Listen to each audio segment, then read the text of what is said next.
됐다. 안녕하세요. 저는 27기 이효승입니다. 선배님 잠시만요. 네. 아유, 감사합니다. 안녕하세요. 저는 천안시 재개발 재건축 현황 및 투자 사례를 발표하는 27기 이효승입니다. 오늘 여러분들한테 소개해 드릴 거는요. 도대체 재개발 재건축이 뭔지, 그 다음에 그거 위험한 거 아니야 라는 선입견이 굉장히 크거든요. 재개발 재건축 같은 경우에는. 그래서 재개발 재건축 투자할 때 어떤 걸 우리가 보면 실수하지 않는지, 또 저희가 투자를 할 때 제일 만만한 데는 저희가 살고 있는 도시예요. 사실 저희가 거주하고 있는 이 지역만큼 내가 잘할 수 있는 데는 없기 때문에 천안시에 어떤 재개발, 재건축이 현재 이루어지고 있는지 그 현황에 대해서 알려드릴 거고요. 그 다음에 이제 천안시 재개발, 재건축 투자 사례에 대해서 간단하게 말씀드리겠습니다. 아, 저는 27기 자산관리학과 27기 석사 졸업을 했고요. 지금은 땅 파는 여자 이소장으로 중개업에 근무를 하고 있습니다. 그리고 자산관리학과 졸업 후에 계속 공부를 하려고 모건대학교 부동산학과에 지금 박사과정에 재학 중에 있고요. 경매학원에서 중개실무 교육하고 있습니다. 여러분들이 잘 아시는 분도 계시는데요. 재개발, 재건축 똑같은 거 아니야? 라고 보통 생각을 하시거든요. 그거 헌집 부시고 새로 짓는 게 재개발, 재건축이지. 보통 이렇게 생각을 하시거든요. 근데 간단하게 그냥 저희가 편하게 이제 여러분들이 뭐 재개발, 재건축에 대해서 아직 뭐 낯설다 하시면 가장 간단한 거는 재개발은 저희가 쉽게 말하면 그냥 기와집들 있던 거, 헌집들 있던 동네를 싹 부시고 새로 아파트를 짓는 게 재개발이라고 보시면 가장 간단하고요. 재건축 같은 경우에는 우리가 뭐 다른 의미도 있긴 하지만 낮은 층의 아파트들을 부시고 새로 아파트를 짓는다라고 생각을 하시면 가장 간단한 구분법이 될 것 같아요.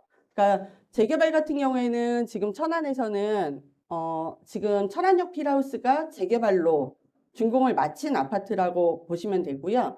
재건축은 동문 굿모닝 힐 있잖아요. 터미널에 동문 굿모닝 힐 같은 경우가 이제 기존에 있던 주공 2단지를 철거하고 새로 지은 케이스라서 재건축. 그 다음에 현재 진행 중인 재건축은 주공 4단지, 다가주공 4단지가 지금 재건축으로 새로 하고 있습니다. 그리고 이 두 가지에서 가장 또 차이점으로 보실 수 있는 건 현재 기반 시설이 온전한가, 도로, 상하수도 이런 시설들이 온전하면 재건축. 그 다음에 여기는 그런 거 모두 안 돼. 도로도 새로 만들어야 되고 상하수도 전기 새로 전부 다 들어온다 생각하면 재개발이라고 생각하시면 가장 구분하기에 빠를 것 같습니다.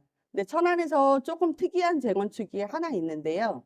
그거는 교보생명 앞에 보시면 대림 이편한 세상이라고 이번에 새로 지은 신축된 아파트가 있거든요. 그 아파트는 기존의 기와집들 이런 집들이 있었어요. 그러면 제가 앞서 말씀드린 대로 하자면 걔들은 재개발이라는 표현이 맞거든요. 근데 여기는 기반 시설이 양호했기 때문에 특이하게 재건축을 시행한 장소이기도 합니다.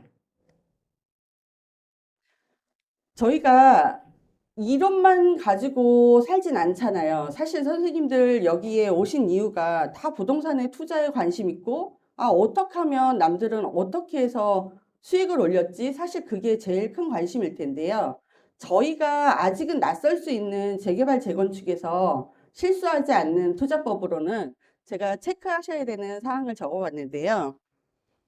어느 구역에 가셔도 여기가 감정평가 전이냐, 감정평가를 한 후냐, 이걸로 나눠보시면 될 것 같고요. 감정평가 전이면 체크하셔야 될 거는 크게 6가지 제가 여기에 적어드렸는데요. 첫째로는 물건의 종류. 왜 이거를 체크하셔야 되냐면 요즘은 다주택자들이 너무 많아요.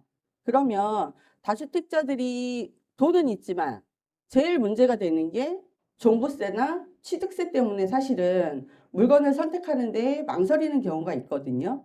근데 재개발, 재건축제 가면 물건이 주택만 있는 건 아니에요. 상가가 입주권을 받을 수 있는 물건도 있고요. 토지로 입주권을 받을 수 있는 물건도 있어요. 그러니까 내가 다주택자니까 나는 재개발은 안 돼.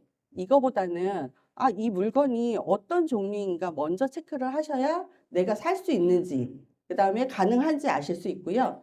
그 다음에 대지 지분 저희가 적어드렸는데요.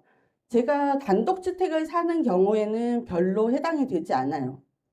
근데 저희가 투자할 때 제일 좋아하는 거 뭐예요? 실투자금 작게 들어가고 이익은 많이 보는 게 저희가 제일 좋아하는 투자법이잖아요. 근데 재개발 지역에 가보면 재개발하는 이유가 뭐겠어요? 그냥 예전에 마당 있는 기와집들이 굉장히 많거든요. 그런 데서 내가 거기는 너무 금액이 커. 그럼 계속 찾는 게 뭐냐면 빌라 물건들을 많이 찾으세요. 빌라나 다세대를 찾으시는데 거기에 가보면 내가 살고 있는 집은 15평이에요. 하지만 이들이 가진 대지 지분은 5평이 채 안 되는 경우들이 많거든요. 근데 여기에서 이걸 왜 체크하시라고 하냐면 나중에는 이 대지 지분이 엄청난 차이를 가져오기 때문에 대지 지분을 체크하시라고 하는 거고요. 그 다음엔 공시지가, 개별 공동주택 가격. 이게 왜 중요하냐면 감정평가사들이 선생님들이 살고 계신 각각의 구축 주택들을 감정평가를 하는데 근거가 있어야 돼요. 얘는 예쁘니까 내가 1억을 감정평가해주고, 얘는 자꾸 나한테 태클을 거니까 5천만 해줘야지. 이거는 말이 안 되잖아요. 그리고 우리가 항상 뭘 할 때 근거 자료가 있어야 되기 때문에 이 주택 하나를 감정하는데 여기에 공시지가가 얼마인지 현재. 그 다음에 우리는 사실 우리 집 개별 주택 가격이 얼마인지 모르고 사시는 분들이 사실은 대부분이에요. 근데 이 개별 주택 가격은 어디에 쓰냐면 재산세 낼 때. 저희 재산세 부과할 때 이 주택 가격을 기준으로 해서 재산세가 부과가 되는 거고요. 그 다음에 보상해 줄 때 이런 것들이 사용이 되는 거기 때문에 우리가 그냥 외형적으로 이거 5천만 원이야. 싼데 이것만 보실 게 아니라 이 집의 대지 지분이 얼마인지, 공시지가는 얼마인지, 개별주택 가격은 얼마인지 체크해 보시라고 하는 거고요. 부실 건데 건물 노후도를 왜 봐야 돼요? 이렇게 생각하실 수 있거든요. 근데 어, 보통 재개발이나 재건축이요. 맨 처음에 시작해서 준공하는 데까지 짧으면 15년, 보통 20년 정도 걸려요. 그럼 내가 이제 철거 직전에 뭐 이제 매입을 한다 그러면 노후도가 중요하지 않을 수 있는데 이거를 개발을 한다고 해서 내가 매입을 해도 이게 실제 철거까지는 굉장히 오랜 시간 걸릴 수 있거든요. 그럼 임대라든지 유지 보수의 문제가 있기 때문에 또 하나 감정 평가할 때도 이 노후도가 영향을 미칩니다. 그러니까 요 감정 평가 전에는 노후도도 보셔야 되고요. 그 다음에 지적도상에 도로를 접했는지도 확인을 하셔야 돼요. 재개발 지역에 가보면 현황상 도로는 있어요. 이 집에 가는데 골목길이 있으니까 내가 드나들어. 그러면 사람들은 단순하게 여기는 도로가 있네라고 생각하실 수 있거든요. 근데 감정평가할 때는 지적도상의 도로를 내가 접했느냐 안 접했느냐에도 이 감정평가 금액이 굉장히 큰 영향을 미치게 되기 때문에 이것도 꼭 체크하셔야 됩니다. 근데 제가 조금 이제 단계가 진행된 재개발이나 재건축 단지에 이제 매입을 하러 갔을 때는 감정평가 후에는 당연히 물건의 종류 체크하셔야 되고요. 이 주택이 감정평가가 얼마 나왔는지, 뭐 앞에 공시지가 개별주택 가격 이제 다 필요 없어요. 이 집의 가격은 이제 매겨진 거거든요. 그래서 감정평가 금액은 얼마인지, 그 다음에 조합원 신청을 했을 경우에는 기존 조합원이 신청한 걸 제가 넘겨봤거든요. 그러니까 8사를 신청했는지 5구를 신청했는지 뭐 특이하게는 단지 내 상가를 신청한 물건인지도 체크를 하셔야 됩니다. 그리고 투자인데 절대 원가에 주지 않겠죠. 그럼 프리미엄이 얼마인지, 그 다음에 저희가 보통 철거를 하고 신규 아파트가 준공이 될 때까지 최소 3년에서 4년 정도 걸리거든요. 그러면 내가 아무리 새 집에 입주할 거라고 해도 그 안에 다른 데에서 나가서 살다가 들어와야 되는 상황이 발생을 하잖아요. 근데 그때 이제 사용하라고 이주비 대출이라는 거를 해줘요. 근데 이주비 대출이라는 거는 제가 기존에 갖고 있던 집의 감정평가를 받잖아요. 감정평가 금액의 보통 60%를 무이자로 이제 건설사에서 대출을 해주는데 이 세대가 이주비 대출을 기존에 받았는지도 체크를 해야 여러분들이 실제 투자 금액이 줄어들게 됩니다. 그리고 조합원이 있기 때문에 받을 수 있는 혜택들이 있어요. 뭐 사업이 잘 안 되는 단지 같은 경우에는 보통 조합원들의 동의를 받기 위해서 보통 신규 아파트의 확장비 정도를 해주는 데들도 있고요. 그 안에 가전제품, 뭐 샤시 이런 것들을 해주는 데가 있고요. 최근에 보면 이런 것들이 굉장히 좀 좋아져서 성암동에 아이파크가 들어오는 성암 원성구역이라고 있거든요. 거기 같은 경우에는 지금 조합원들 혜택 사항이 한 5천만 원 정도 되더라고요. 그러니까 조합원이 받을 수 있는 혜택이 뭔지. 사실 여러분들 재개발 재건축에 투자할 때 제일 좋은 점과 제일 나쁜 점은요. 제일 좋은 점은 조합원 가격으로 저렴하게 내 집을 장만할 수 있다라는 거고요. 사실 나쁜 점은요. 분양이 안 됐을 때 내가 부담금을 분담한다는 거거든요. 근데 내가 혜택이라는 권리가 있으면 분양이 안 됐을 때 분담금이라는 의무도 있어야 되잖아요. 그러니까 핑크빛만 보실 건 아니고 분양성도 사실은 보시는 게 맞거든요. 그래서 비례율까지 보셔야 되는데요. 이 비례율이라는 거는 간단하게 생각하면 사업성이에요. 그러니까 저희가 감정평가 받은 금액이 저희 집이 1억이다. 근데 비례율이 여기는 사업지가 되게 괜찮아서 사업성이 좋아. 110%래요. 그게 어디에 적용이 되는데 라고 생각을 하실 수 있는데 비례율이 110%라는 얘기는 제 집이 감정평가 금액이 1억이었지만 110%를 쳐준다는 거예요. 그게 권리가액이라고 하는 건데요. 1억인데 사업이 좋은 사업지에서는 비례율에 따라서 내 감정 금액이 올라가서 할 수 있거든요. 그래서 이 비례율까지 체크를 해보시는 게 관점입니다. 그러면 재개발할 때 사람들이 저희한테 이제 상담을 오시거나 할 때 제일 착각을 하시는 게 뭐냐면 기존에 내가 집을 하나 가지고 있어. 이 구역에 집이 있어. 그러면 어르신들이 그렇게 말씀하세요. 다 집 한 채씩 준대. 근데 그 구역에 저희가 아까 앞서서 말씀드렸잖아요. 작은 거 찾으려고 빌라, 작은 거, 반지하 이런 거 찾아서 사실은 초기에 투자하시거든요. 근데 빌라 작은 거 갖고 있던 사람이랑 내가 마당 있는 집 가지고 있던 사람이랑 똑같은 아파트를 준다? 이거는 말이 안 돼요. 같은 아파트를 신청은 할 수 있지만 아까 앞서 말씀드린 감정가 받은 거 있었잖아요. 그걸 기준으로 해서 추가되는 금액은 더 부담을 하시는 게 원칙이고요. 우리 집이 감정가가 컸다 그러면 나중에 환급 받으시는 게 계산법이에요. 그래서 여기 조합원 분양가가 뭐 2억 6천이다.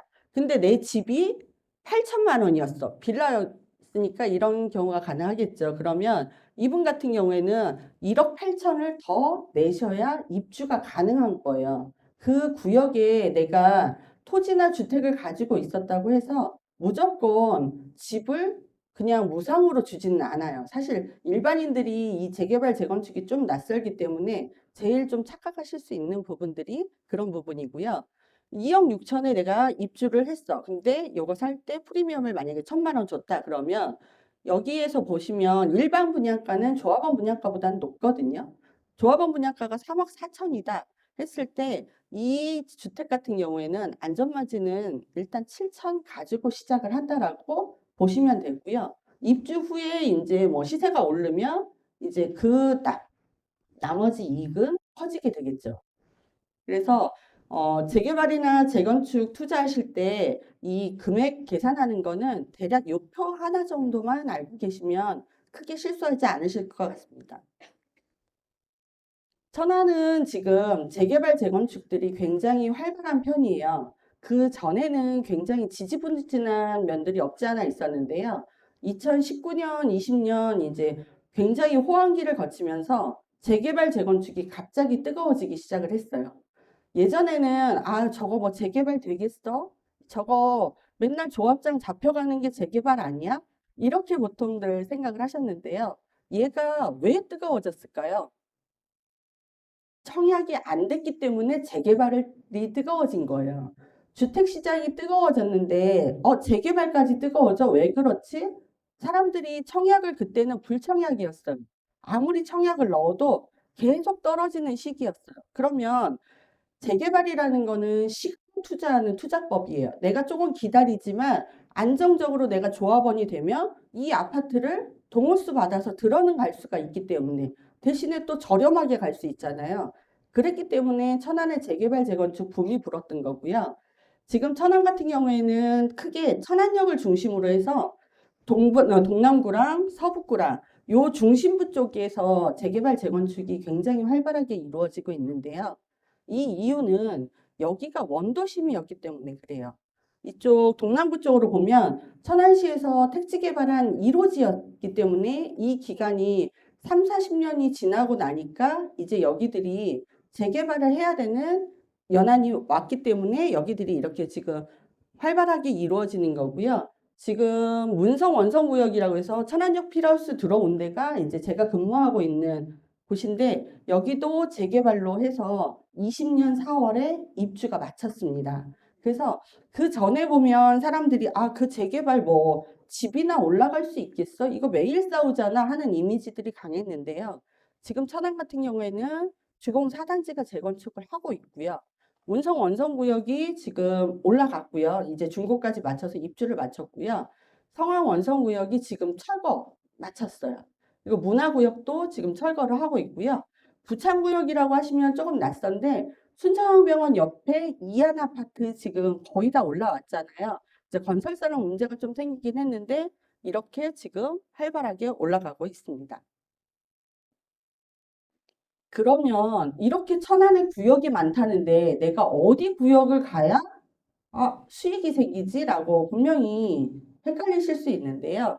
이런 경우에는 지금 재개발, 재건축이 제가 단계가 굉장히 많고 보통 15년, 20년 걸린다고 그랬잖아요. 그러면 나는 그렇게는 못 기다려.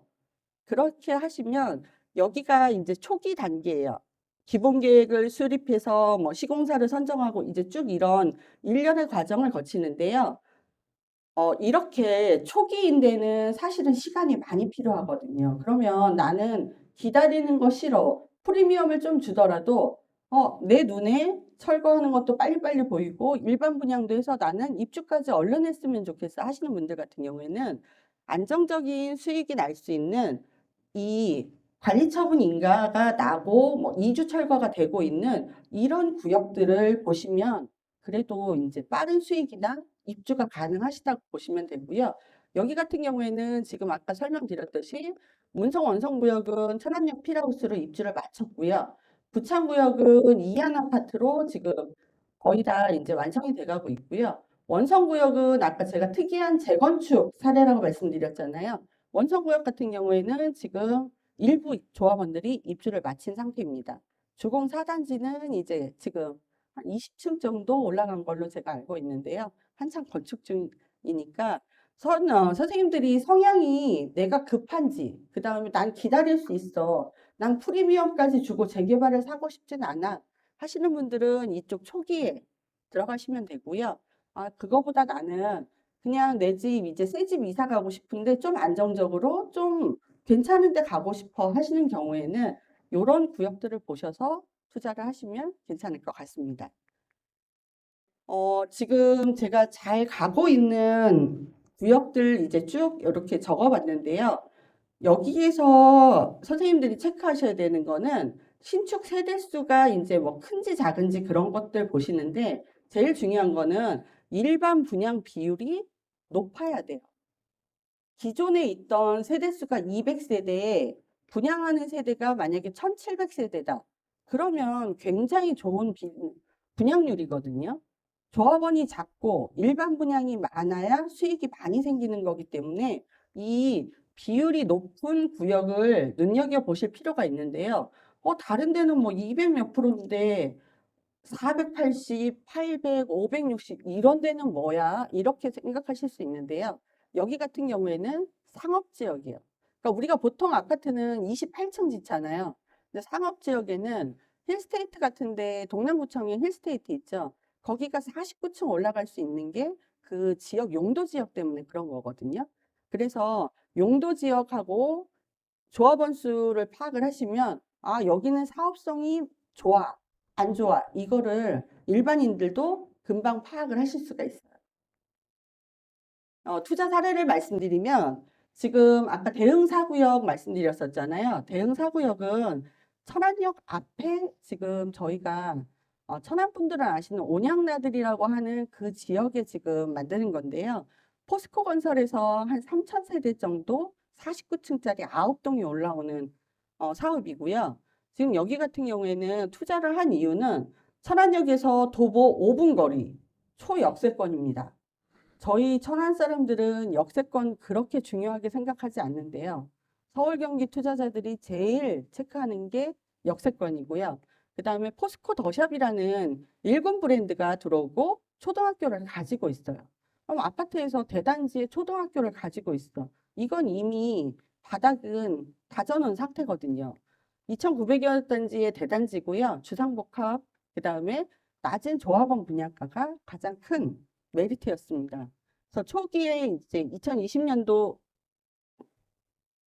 감정평가 금액이 1,420만 원짜리 상가 물건을요, 프리미엄 5,500을 이제 주고 투자를 한 사례인데요. 그럼 총 매매 금액이 6,920만 원이었고요.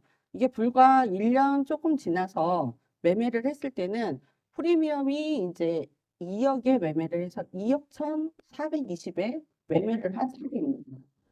아, 저희가 봤을 때는 그냥 허름한 집인데 이걸 누군가 사고 팔고 있다라는 사실이 사실은 제일 눈여겨보셔야 되는 건데요. 다음 사례 같은 경우에는 제가 말씀드린 지금 천안역 필하우스 앞에 있는 성황 원성구역이라고 해서 현대산업개발 아이파크가 들어오는 자리입니다. 여기에 투자한 이유는 지금 이게 이번에 바뀐 조감도고요. 이게 단지 내 배치도예요. 이 앞이 천안역 필하우스고요.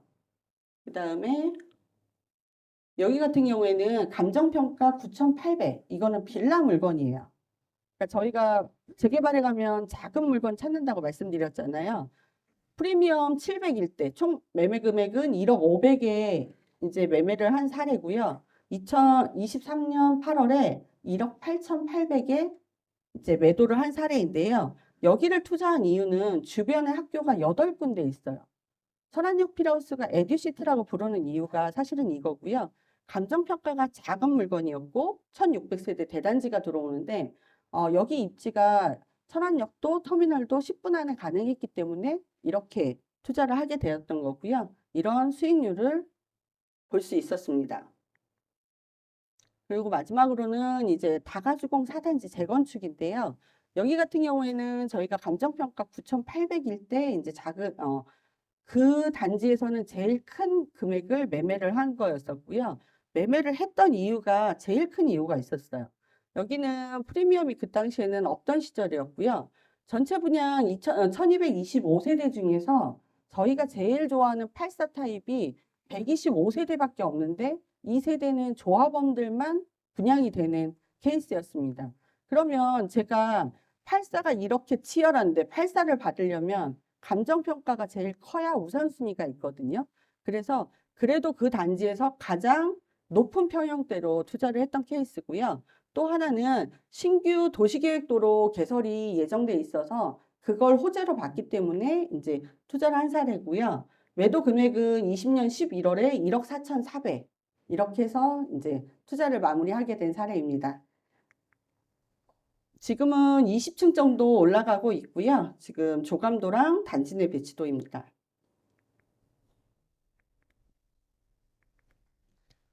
감사합니다. 이것으로 발표를 마치겠습니다.